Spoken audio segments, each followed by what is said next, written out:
Une introductive, je voulais...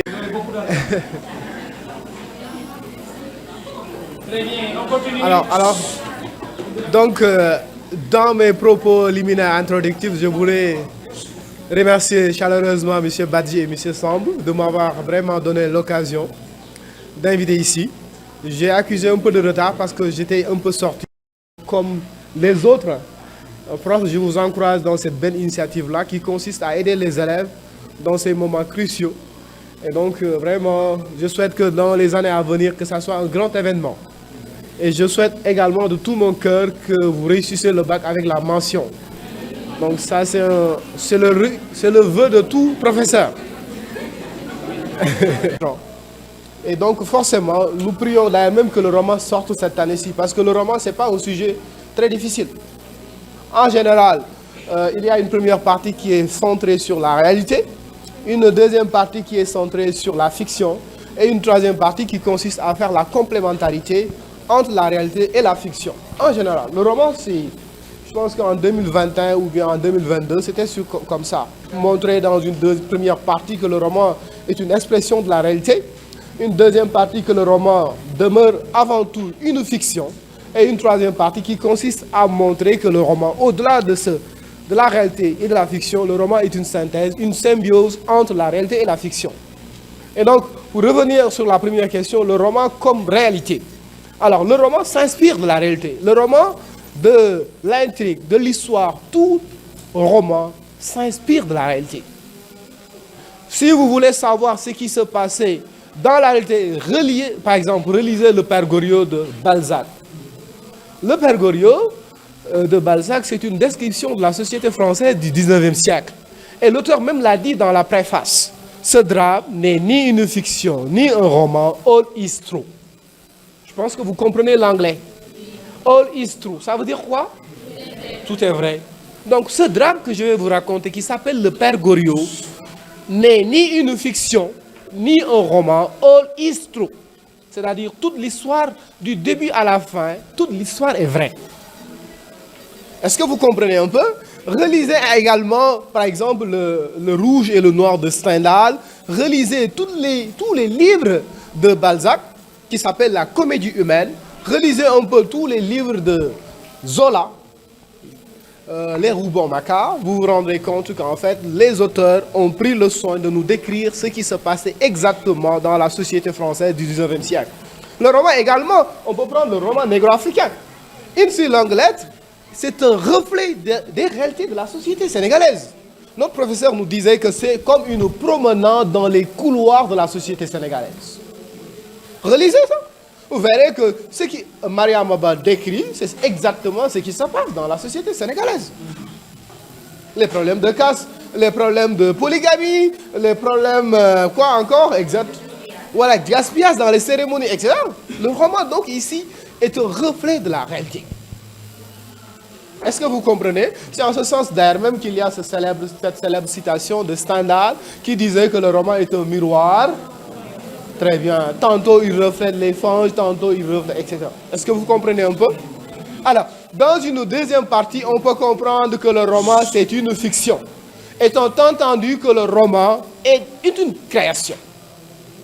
Depuis son origine, roman issu du mot, toute œuvre écrite en langue romane, c'est-à-dire en langue vulgaire et non en latin. Et donc, le roman, au début, au Moyen-Âge, c'est une œuvre de fiction. Qu'est-ce qui est fiction? C'est-à-dire création, imagination. Le roman est une imagination. Qu'est-ce qui est imagination? L'intrigue. L'histoire, du début à la fin, est une imagination. C'est l'auteur qui décide de créer une histoire, du début à la fin. Et maintenant, il va décider le personnage principal va devenir ministre. C'est une fin heureuse. Est-ce que vous comprenez? Donc l'histoire, les personnages, ce sont des créations de papier.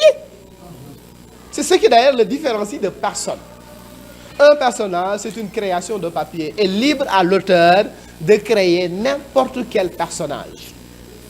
Il peut lui intituler ce personnage-là Magamou. Dans la plaie de Marifal, le personnage principal s'appelle Magamou. Dans les Soleils des Indépendances, le personnage principal s'appelle Fama Doumbia. Est-ce que vous comprenez un peu?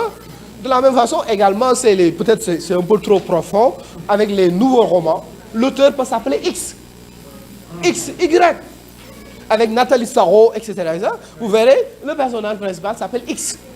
Pourquoi? Parce qu'il y a la liberté de l'auteur de donner ces personnages-là, comme bon lui semble. Le cadre spatio-temporel, c'est-à-dire le cadre dans lequel l'histoire va se dérouler, c'est à l'auteur également de le choisir. Il va dire, l'histoire se passe à Orodougou. Qui connaît Orodougou ici? Personne. C'est une imagination fertile de l'auteur. Orodougou n'existe pas dans la carte du monde. C'est une imagination de Ahmadou Kourouma. C'est une imagination, c'est une création, c'est une fabrication de l'auteur. Également, l'auteur peut également, je ne sais pas, dire, inventer Tanga du Nord et Tanga du Sud. Tanga du Nord et Tanga du Sud. Ça n'existe pas sur la carte. C'est une création de l'auteur. Et donc, vous comprendrez aisément que tout dans le roman est une création. Les personnages, l'intrigue, le cadre spatio-temporel, même la position du narrateur. Le narrateur peut décider de raconter l'histoire à la première personne en utilisant le pronom personnel « je ». Et là, dans ce cas-là, on a quel type de roman? Très bien, on a un roman autobiographique. De la même façon, il peut décider de raconter l'histoire à la troisième personne. Il devient un témoin juste qui relate les faits. Alors, et dans la troisième partie, pour ne pas être trop long, pour ne pas tirer en longueur, dans la troisième partie, le roman est une synthèse entre la réalité et la fiction. D'où la célèbre citation d'Albert Camus qui disait « Ni la réalité tout court, ni la fiction toute seule, mais l'imagination à partir du réel. » L'imagination à partir du réel. Le roman, donc, vous comprendrez aisément que c'est une synthèse, c'est une symbiose entre la fiction et la... Et c'est ça d'ailleurs même qui donne sens au roman comme œuvre de fiction à la lisière entre la réalité et la fiction. Voilà en principe ce que je tenais à vous dire. Et donc je vous souhaite vraiment bonne chance. Voilà, donc voilà. Professeur, c'est ce que je voulais vraiment dire, répondre à cette question. Il a été brillant et brillantissime. Donc comme il a dit tout à l'heure, vous n'allez pas regretter d'avoir venu assister à la synthèse parce que vous avez des hommes illustres. Donc vraiment, il a été à la hauteur. Et nous le remercions pour ça. Donc désormais, vous avez compris la complémentarité entre fiction et réalité. Donc c'est une synthèse. Comme il a dit, athèse et antithèse et la synthèse. C'est fini. Et là, comme il a souligné, tous les romans sont susceptibles d'avoir cette synthèse-là. N'importe quel roman, il y a fiction et réalité. Maintenant, nous avons aussi M. Goudiaby qui est là aussi. Littéraires se complètent, jouent les mêmes rôles, ont les mêmes fonctions, les mêmes finalités.